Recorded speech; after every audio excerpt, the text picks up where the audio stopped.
Greetings, everyone. So, Greetings, everyone. How have you been? It's been a long time. I got caught up in some exams. I hope you're doing good. For the new viewers of our channel, I'm Arunanshu Sinha. I'm a first year student at IIT BHU, which means I'm an engineering student like half of this country. And today is special because today I have got my friend from NLU Mumbai and we are going to talk about economics. So, how many times has it been that you're reading the newspaper or you're talking to your friend and you come across this economic jargon that you do not have any clue about, or maybe you have heard the word but you do not know how to process it in your understanding and apply it in the real world? So, for that purpose, we have come with this podcast, and I have talked with him about everything under economics. So we have broken it down to elements. We have talked about transaction, credit, debt, recession, currency, everything. I hope you enjoy this video. Please give it a like, share with your friends. So sit back, plug in, relax, and watch the whole video. So hello everybody, welcome to Serious Arun, and we are with Nilotpal Singh. This guy is a very dear friend of mine, almost like my brother. He is a student at NLU Mumbai, and he has been studying commerce since 11th and 12th. He has studied all the subjects that we engineers left, and he has a decent amount of understanding about businesses, economics, and stuff like that. So here are we with him. He will add something. Hi, Nilotpal. Hi, Arnanshu. Thank you for having me. Thank you very much. Yeah. So my first question is, why did you choose to come to this platform? Why do you think you needed to join this? I needed to join this because, well, first of all, you're my friend. You cannot say no to a friend. And secondly, I think this is a very encouraging trend in our generation. We are switching through various social media platforms, and YouTube is becoming a part of it. So I have many friends who are running very micro channels, 100 subscribers, and they are making videos and they are putting it out there.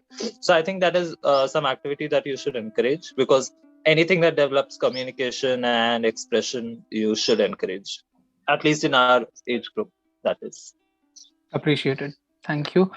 Anything that you would like to add from yourself in your introduction that I might have missed, like your hobbies, what you like to do what kind of books do you like to read, anything like that?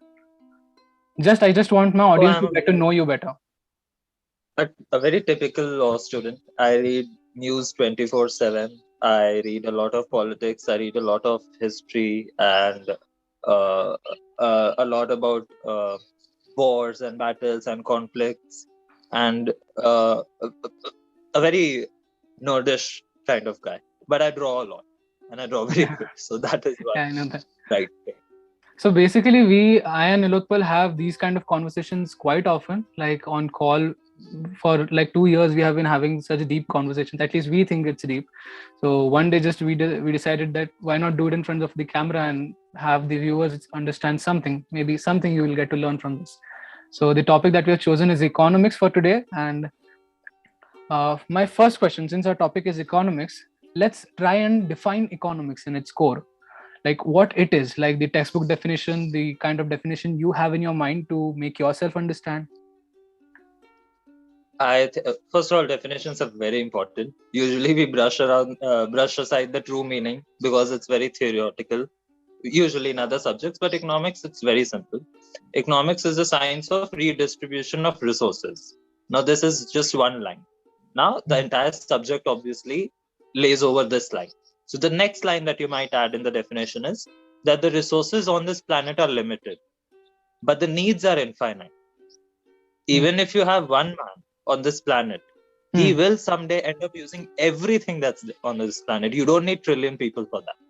Even one man can do. So infinite needs and limited resources, how does someone control it, manage it? That science is economics. So you see, it is very tangential to other subjects also, sociology and whatnot, every other subject there is. Okay. So if we were to break economics down to its core, like we do in all kinds of subjects, like when we go to study physics, for example, we studied right from the atoms and even the subatomic particles. We build it up from there and we move to the laws, various physical laws. We come to conclusions and stuff like that. So what would you think that the basic element of economics is? as a subject, what is that core element that defines, means that is the beginning point of economics?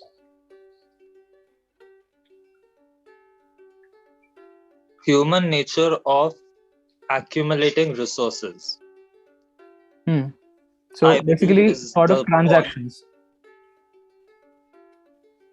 Yes, absolutely. Transactions that show to the world what a human being wants in different settings. So if I'm a farmer, I want probably a cow to help me in the farm to plow the farm. But if I'm a businessman, I might want a new shop. Now, both the net worths of both this businessman and farmer can be same. But obviously, they went for two different things, which are not going to come from different other sectors of the economy. One is going to come from real estate, second from cattle and livelihood.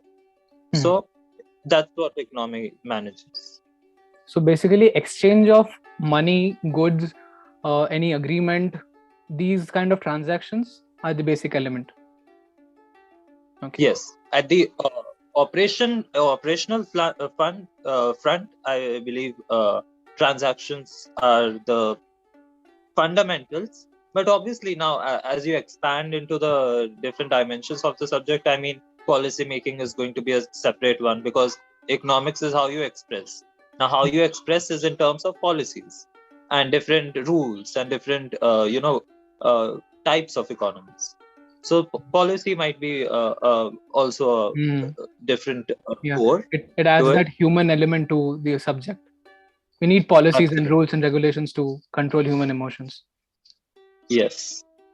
Right. Yes. So can you help us understanding what the word market means? Like, we know in a very general sense what a market can be. We even call the sabji mandi a market. We call the stock market a market. So definitely it's quite obvious that both the things are not the same. They are at a very different scale, but there is a similarity in between them. That is why we associate both of the things with just one word. So can you please define in a very general sense what a market is? The one word might be because English is a very funny language.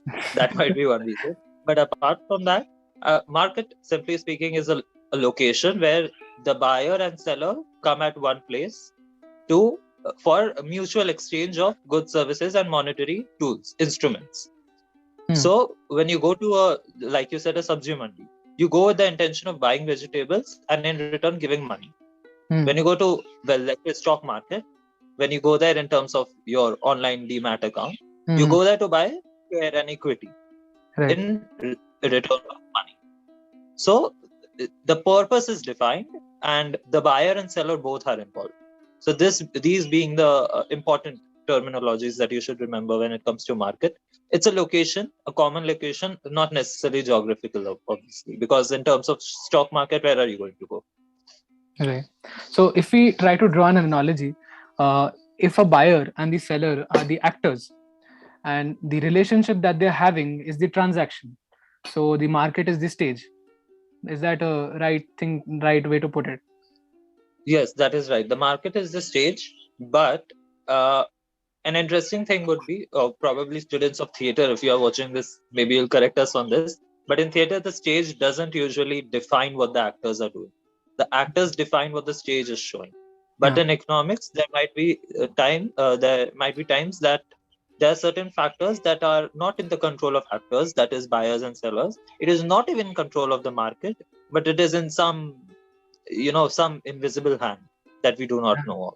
Maybe a natural These are disaster. very statistical and probabilistic things. We cannot actually predict them or analyze them as such. These just happen. Like right now, the stock market is going down. We can predict that there are a few reasons, but maybe we are going somewhere wrong. We are not exactly hitting the point. Whether you have an optimistic or a pessimistic image of the market in your mind, it does not anywhere say whether you are making money or not. You can be absolutely pessimistic about the market, that the market will go down and the market is going to drown and the stock market of India is going to, tank at some level poorer than poorest of poor countries. But that doesn't mean that you're not making money. So, well, the approach of thinking might be different, but Absolutely. There are certain factors that are just not in your control. Being bullish in itself about the market, being very excited about it in your operation, Hmm. that drives the market for you, right? So, or for a very generic example that anyone can give on this is Rakesh Jhunjhunwala. Now, it's slightly ironical that we give his example because he has so much capital. He comes with such a huge wallet that the company he'll buy will become a profitable company. Hmm. But what he does is he invests only in profitable companies. So he'll buy the shares of only profit. The companies which he buys the shares of are the companies which zoom ahead in the stock market, no matter where else the entire rest of the stock market goes. So, in some sense, So the behavior of all the stakeholders in the market is going to define the fate of the market. absolutely. So right now, probably this, as you said, the stock market is going down. That is really a monthly phenomenon. That was not the case a month ago or 15 days ago. Right. This is partly fueled by the fear of the third COVID wave and other restrictions. So, and also, this is what you say in a pregnancy is 9 months, right? So the budget we can treat as a baby. So these two Right. months, that is February and March, this is said to be a very vulnerable economic stage. The day budget is announced in the Lok Sabha and it's passed, obviously it will be passed. The day the Lok Sabha announces the budget, you'll see within a minute of it being announced, it is usually a 40-45 minute speech by the finance minister. And after every point she says, the stock market goes rising and rising and rising. And I'm sure everyone will see the headline that it's zoomed past. So it's a cycle. It's a cycle. That's really an interesting insight. I have never been so in touch with this uh, event that is the budget. Like, I just wake up in the morning and read it in the newspaper that the budget has taken place, but I've never I gone think into the detail. the journey for you will start tomorrow itself. Tomorrow is Monday. If I'm not, tomorrow is Monday, right? No, Yeah. no. So Today's tomorrow, Saturday. Not, day after tomorrow is Monday. yeah, day after tomorrow is Monday. I'm so sorry. Hmm. So on Monday, what will come out is the report of the Economic Survey of India. I see. Now, the Economic Survey of India will enlist every single data related to economy of India: import, export, the kind of cash in the market, the kind of cash the people have, just every data that you can have. And that will show us how healthy or not healthy the economy is. Now, this report is available with the government before it is published to us. It is on the basis of this report that the budget is made.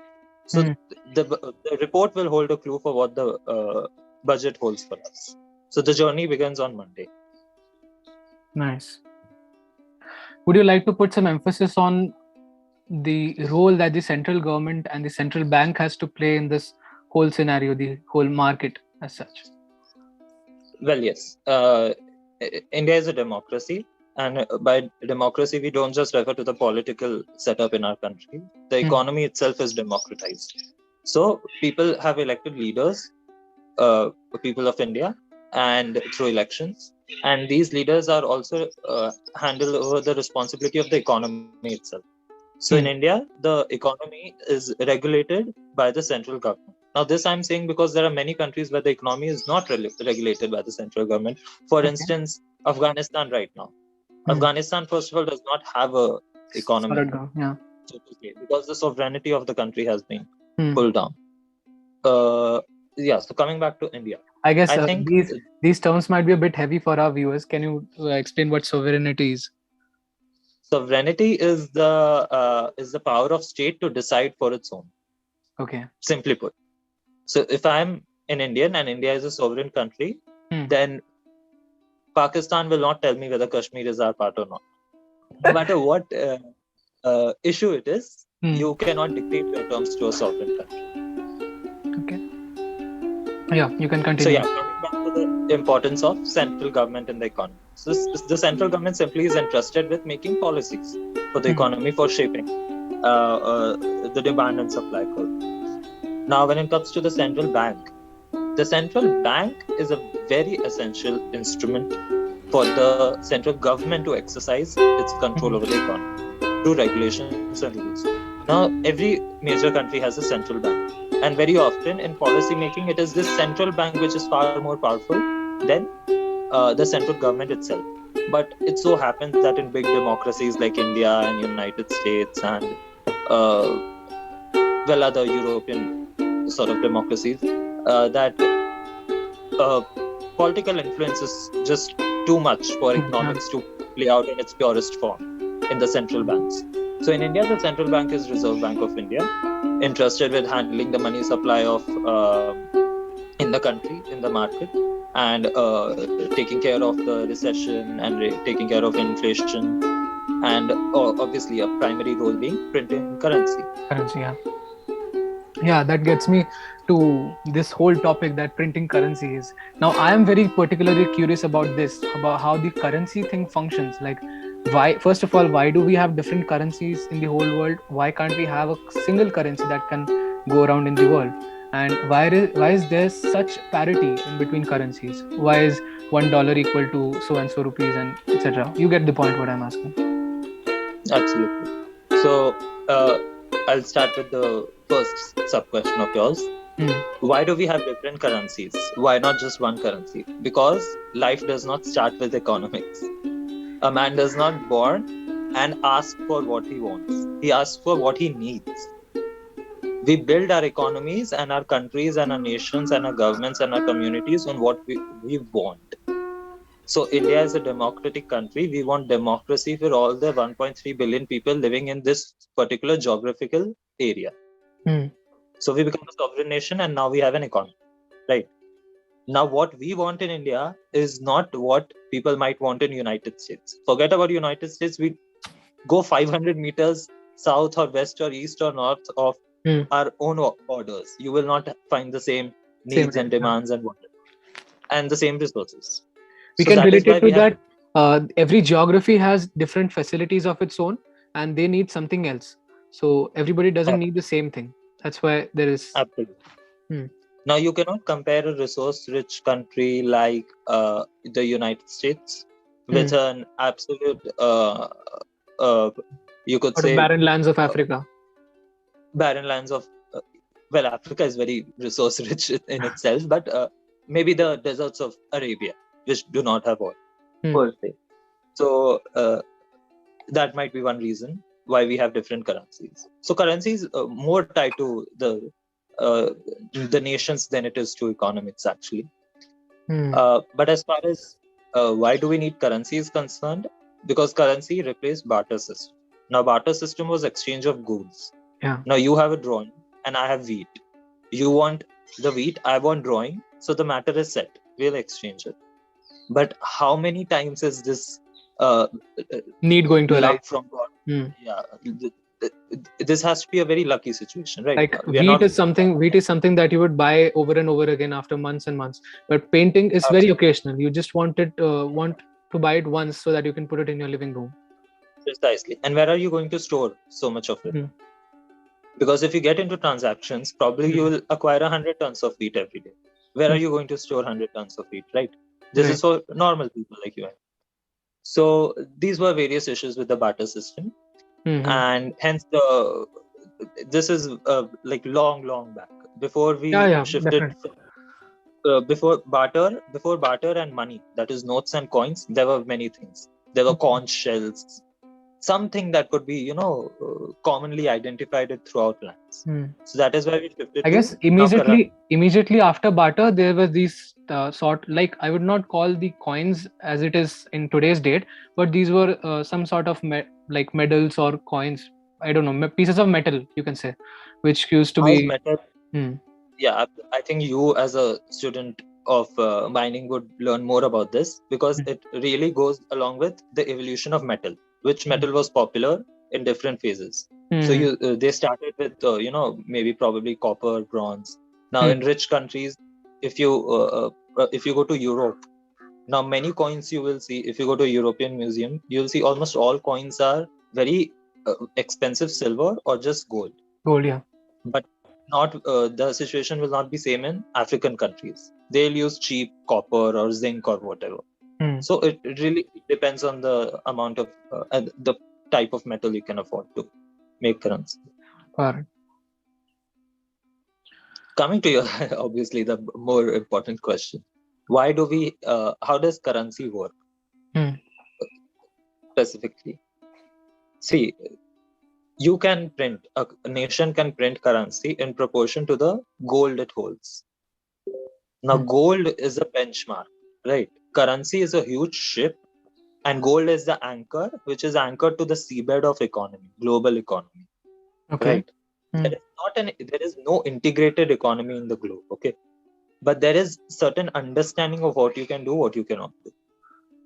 It is tied. It is interlinked. I mean, you can, you can make boundaries over land mass, but how are you going to divide the interaction between human beings? That is human nature. I'll go to US, I'll buy something, I'll come back. Who's going to stop me? Yeah, and why so? obviously. And why would you do that? Yeah, exactly. So governments throughout the world, once they realized that human interaction cannot and should not be stopped, an understanding was just, not in the form of a conference or anything, but it is formed with time in the geopolitical nature of the world. And that brought us to a conclusion that a fixed asset that was available quite enough throughout the globe was gold. Now, gold was supposed to show how rich or poor are you. The amount of gold I have or I don't have shows how much, what place do I have in the world economy, right? Yeah. So now, if India has gold worth rupees 500, I'm just giving an example. Yeah. Then India can print currency only to the amount equal to 500. I cannot go 501. The time I go 501, I'll be declared bankrupt, because if someone were to take entire currency out of my system, like let's say something happens, then entire currency comes out, I will not be able to feed my own people, because I have gold worth 500, my people were transacting 501, someone will have to adjust. Yeah. Yeah, The whole that system is breaks not down. Yeah, exactly. There will be economic breakdown. So that is why all currencies in the world are pegged to the gold. But gold is number one. There is a number two as well. All currencies are linked to the US dollar. US dollar being the pegging currency of the world. Yeah. That is why in any exchange you see, any certain rupees, certain euro, certain Pakistani rupees, certain yuan, certain whatever is equal to certain dollar. Certain dollar. That is how the currency exchange is shown. Even if you go to an airport, the forex will have. Is that because USA has the most amount of gold? Absolutely. That is because the US is the most economic prosperous country in the world. And some might refute that China is, but that's not true. Economic performance is different from a strong economy, and not just an economy, but as a country, US is it's a global power. It's second next to none. Like there are two things to it, right? Like you can have great potential, or you can show great performance. So USA in this sense has great potential to be the world's best economy, and performance wise, China or USA, both of them can perform good. Yeah, and I think both of them are performing good. I mean, the indices don't show a lot of difference, but just any given day, if you wake up and you say that China has a stronger economy than US, and hence the pegging currency should become yuan of China. That's not how it works. It's that's just China playing the match better for one day. Yeah, exactly. And I mean, if you were to study this history, US hundreds of years before we even became an independent country. So in the 1800s, around 1700s, I guess. Yeah, absolutely. 1700s and 1800s was the time when the United States became the United States. So it is a lot of, a lot of power centered on that part of the world. So that is why all currencies are pegged to the dollar. So this is basically how currency works. It's not a domestic tool of exchange, not just that, but also an international tool of ranking economies, one could say. Nice. Now, I was about to ask that that silly question. If we have less money, why can't we just print more? But in this whole discussion, you already answered that. Moving on, the next topic that I want to get into. Yeah, sure. Yeah. You cannot print more, but there is a system called helicopter money. Helicopter. Yeah. Well, you can print more and you can go default on your country, like without any doubt, right? Countries go bankrupt and then they Mhm. take loans from World Bank and IMF. Like, for instance, Pakistan. Now, Pakistan might not be severely bankrupt in terms of its currency, but in terms of an economic breakdown. But there's Let's a not be specific meltdown. about the country here. Otherwise, some No, people no, may it's get an offended. economic discussion. It's an economic discussion. So Mhm. anyways, so there's a term called helicopter money. Now, helicopter money literally means helicopter money. You stash loads of cash on your helicopter. You Mhm. go throughout the country and you throw paisa from the helicopter. So Wow. everyone will have paisa. Wow. That, So I'm hearing that for the some first people time. say yeah. Some people say to eradicate poverty, this is what you should do. But that's obviously not what you should do, because someday money is going to run out. So, coming to the next topic, what do you think is the need for credit to exist in this world? Why does credit exist? And for Absolutely. anybody who doesn't understand credit, credit is basically you are asking for some good which you cannot pay for it at that moment, and the second party gives you the good, and you promise to pay that amount later with some interest. Yeah, go on. Yeah. So it essentially might not be a good, but it might be something of monetary value, including money itself. Hmm. So credit usually means money, like loans that you take. Loans is essentially money, right? Yeah. So the need for credit. Now, one thing that this brings us back to the banking sector. One thing that one must realize is banking is also business at the end of the day.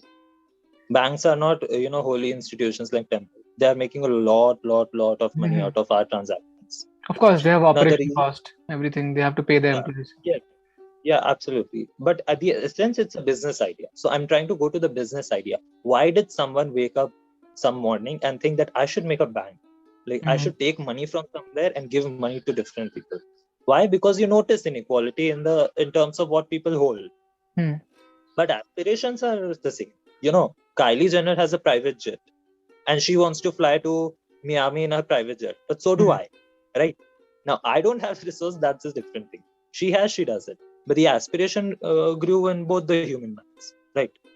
So the want increased. Now, obviously, if I were in a much obviously wealthier situation, in a situation where I could rent out a private jet, I Hmm. would take the money and rent out, right? Hmm. So that is the basic. Coming to the micro level. So let's say I want to buy a flat, but I do not have some portion of money. I have enough money, but some portion is left. So the economy says that for the good of that person and for the good of that economy and for the good of the entire production and supply system of the country, you Hmm. must give that amount of money to that person so that he or she buys what they want, and uh, in return refund obviously that money with some interest rate. So zero interest credit, this is not a concept that exists in the world. Yeah. Unless, for instance, some educational loans have a petty interest rates because they're for a good cause, that Yeah, is it's a very education. informal thing to do. Like if I lend you 100 rupees for some day and you give it to me after 2 3 months, I'm not going to ask you for interest, right? So it's a very Yeah, informal thing to do. But in the real world, credit always exists. And so basically, we can summarize it as credit is just borrowing money from your future self, because you are going to pay it later on with the interest. So it's basically borrowing money from your future self, and you cannot get credit that you are not capable of paying. People have to give their collaterals and everything. So you can, like, even if I want to get a private jet right today, I cannot just get that money from somewhere. Maybe one day we will for sure, but actually, you bring up a very interesting point when you say that it's like borrowing money from your future self.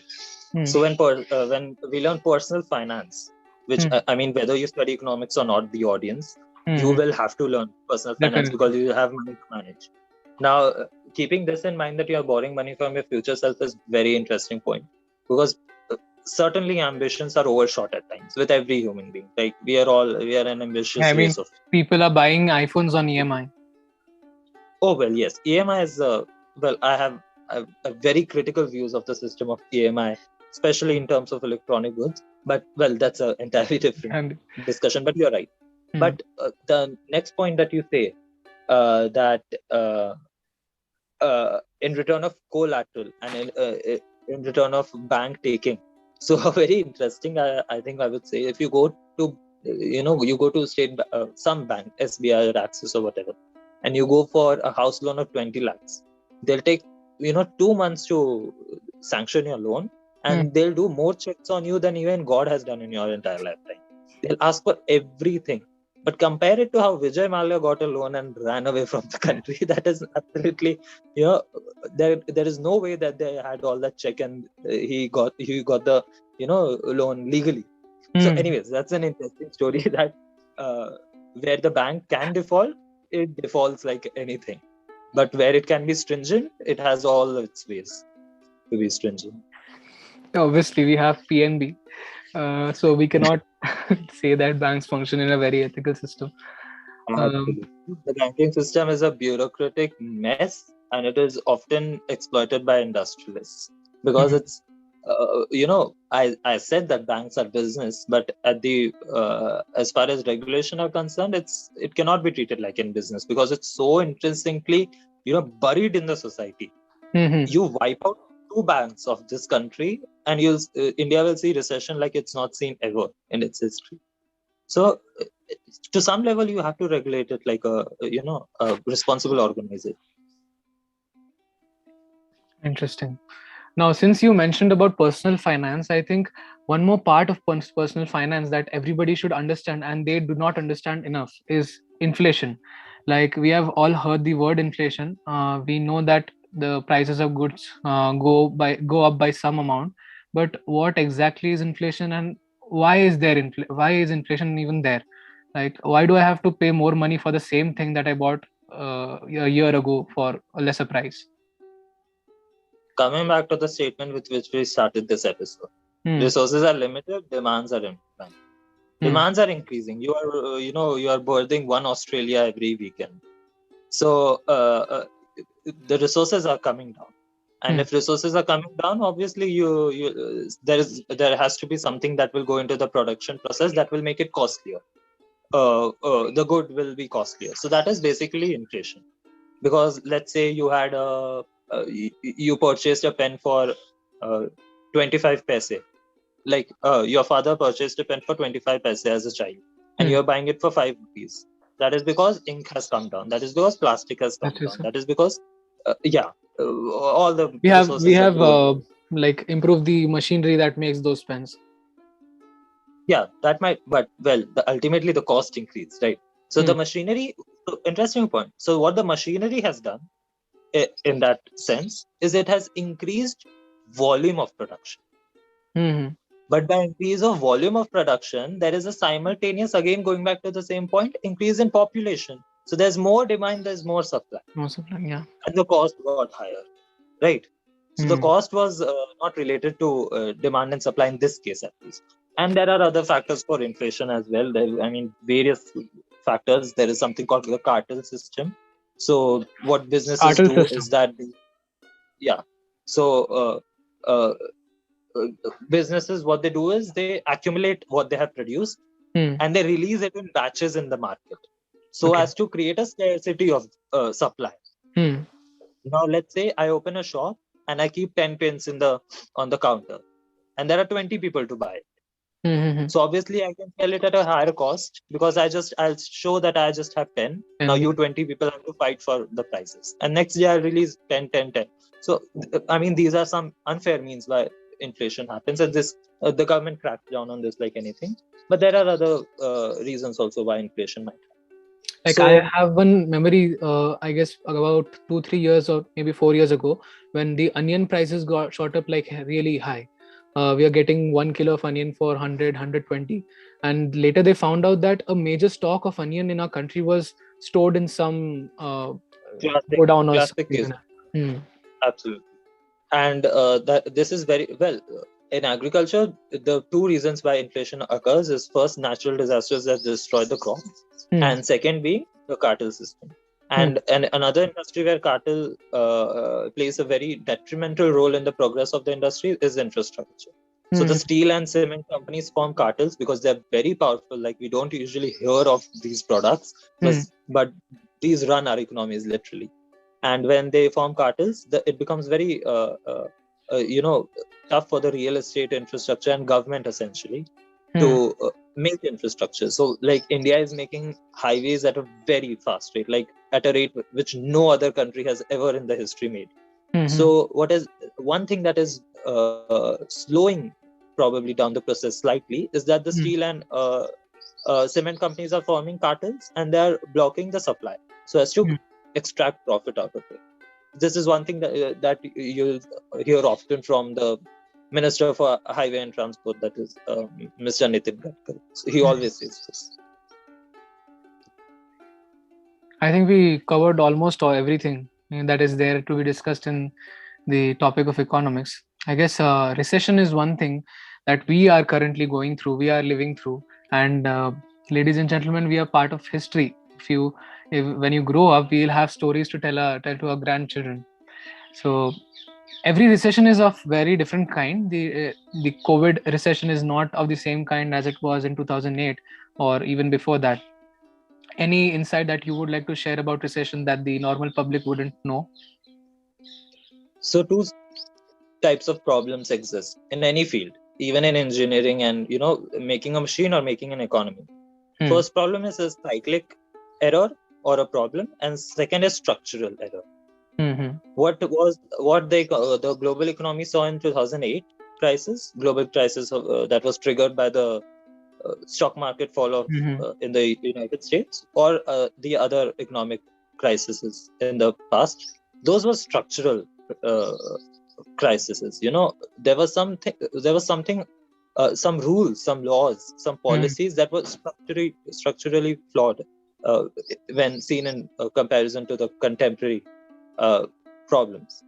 What we are seeing today, exactly, and as you said, recession. Technically speaking, an economist would never say that it's a recession. And usually, recession Okay. is declared by the government.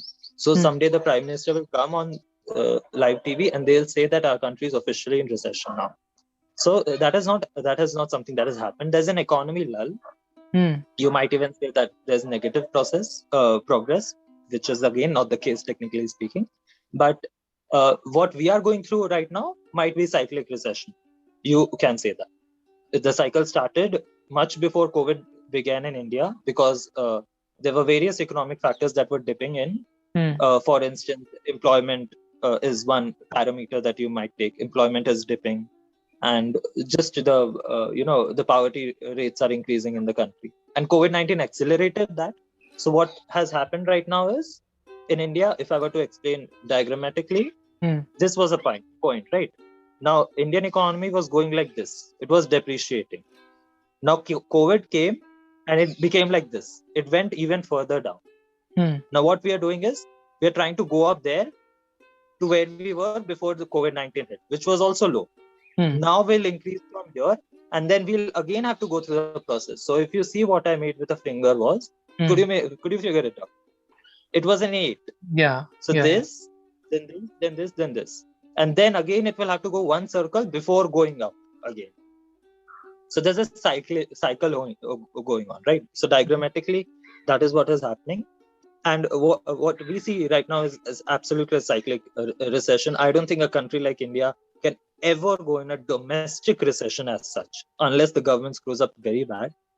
It cannot, with the kind of potential it has. And obviously, if it's an international recession, then obviously it's a completely different situation. And we might just see an international recession because of the energy conflict going on right now, Hmm. uh, between the Arabs and then the Ukraine and Russia and United States. So So I guess we have discussed the most important pillars of economics that there are, and our public would generally be interested to know how can they actually get to know about these kind of minute things, which in the normal case of life you miss on. Where should they go? What kind of articles should they read? What kind of newsletter should they subscribe to? Any like advice for that? I think the most basic and common thing that all of us can do is that we get newspaper at our places, right? So Hmm. newspaper has pages dedicated to the economics. and we usually skip it. Like we Yeah. just skip it like it doesn't exist. So for me, that section is sports. That is the last 2 pages. I don't even know if it exists. I wouldn't figure out if it were missing someday. So Mhm. first go to those 2 pages. You will not understand anything on the first day, even on the second day, or for a week, or for a month, or for Mhm. 6 months. But uh, if you have the hunger to learn, what Mhm. you're going to do is you're going to pick words and you're going to search for the meaning. Look, the meaning is not very hard in economics. Mhm. It is a language written in English mostly, and unlike other subjects, we do not have Latin or Greek terms at all. So even if you have a basic knowledge of English, you're going to be able to read through it. Once you start understanding it, you will, no matter what field you come from, you're an engineering student or a medical student or an art student, Mhm. you'll understand that this is a subject that is not just close to you in your mind with respect to how you think about your subject and your theory, but also it's just rubbing shoulders with you in the society when you go to a market or when you see discount or on online platforms or Mhm. whatnot. So I think the first tip that I would give is read through the newspaper, because that's the most common thing. And as far as subscribing to newsletters, I mean, you could go for moneycontrol.com, you could go for Mhm. the Economic Times, you could go for just all major national and international newspapers have economic sections to it. So go for that. And one more tip that I would give: as you read and as you learn to express and discuss it. Yeah. Learning cannot happen by just taking in. Giving is also a process of learning, because as I'm saying this, Absolutely. yeah, personally thinking, I'm thinking that some concepts are, there's dust settled on it, I'll have to brush Mhm. it off. Mhm. So that's a very essential part. So talk about money, Mhm. it's not uncool to sit down and have conversations about nerdy things.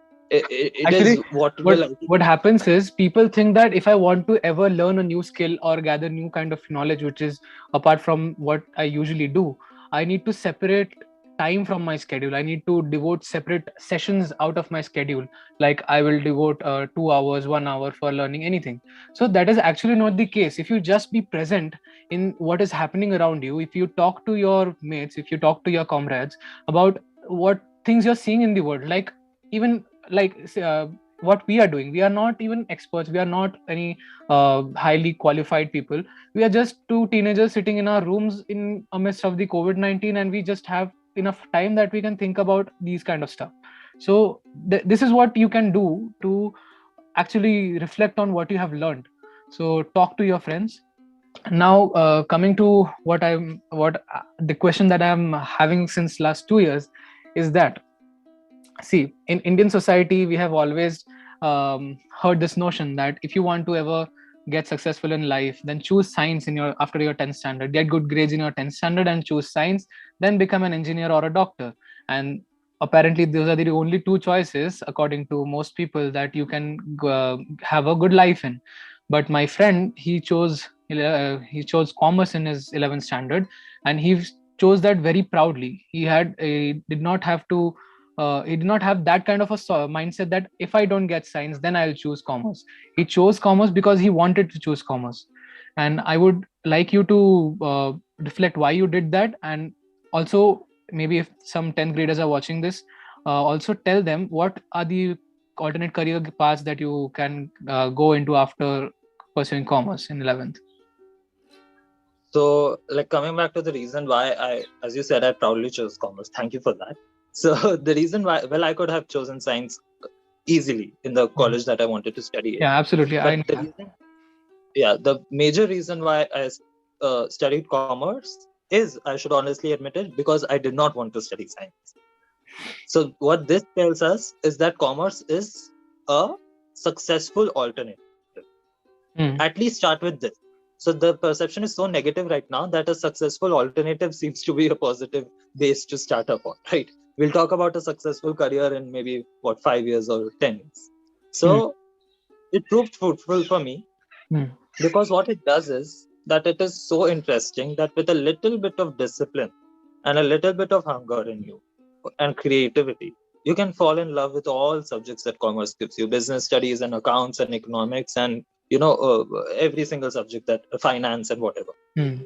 As far as careers through commerce are concerned, uh, well, see, in my opinion, in India, I think careers are merging, Hmm. except for professions such as doctors and lawyers and all of that. Hmm. uh, I think what we are seeing in commerce anyways is a very mixed basket of fruits. Like you can do a finance degree, your bachelor's degree in finance, be Hmm. a bachelor in finance, and then you can study maybe law for 3 years, and now you become a legal expert in a finance giant like Barclays or Goldman Sachs or whatever. Hmm. So you can be an investment banker. I took commerce and I'm studying law now. So you can become a lawyer. You can become a chartered accountant, a very respected profession. You can become a company secretary. Hmm. You take up design, because what we are seeing in designing, in the field of designing, is sustainable design. Now, sustainable designing cannot happen without adjusting the finance of A calculative designing. mind is very required Yeah, in pursuing those kind of things. absolutely. Like you have to take something that is already there and then you have to design it. But Hmm. you cannot take it, you cannot remove it from the society without thinking what the absence of that product will cause. And this is pure economics. This is not designing. So, designing, and you could, there is a very rich field of academia and commerce. There Hmm. is, you could go for a very less known service, but there is an Indian economic service also, like the Indian administrative service or revenue service or forest service or Hmm. foreign service. So Indian economic service, you could work with the United Nation. You can just so much, as much there is that science holds. But obviously, you need to, you know, Hmm. uh, open the The internet sky is much, the because limit in this case. yeah, I distinctly remember when I said that I want to choose commerce, it was not a very, happy environment in my house. And Hmm. it was a lot of fighting. And my father said that, okay, if you want to choose commerce, make a PowerPoint presentation giving me the reason why you want to choose commerce and the various career opportunities that you might have. And this actually happened. I'm not making this up. And I made a PPT, and that's when I went on internet. And I just, well, obviously I went to some website, Hmm. careers from commerce, and I copy pasted. And law was a very tiny point towards the end. And Hmm. ultimately I found my interest in that tiny point. So, I mean, go and explore if you're really interested. So if But even any otherwise, make it a part of your career, make it a part of your daily routine. hmm. Now, this is a very interesting topic. I would love to make more videos about why you should choose different streams after 10th standard. But in case any 10th grader is watching this, please have a very strong opinion about what your mind says, what your heart says. Because you're in a country like India, you're going to have to defend yourself a lot in front of people.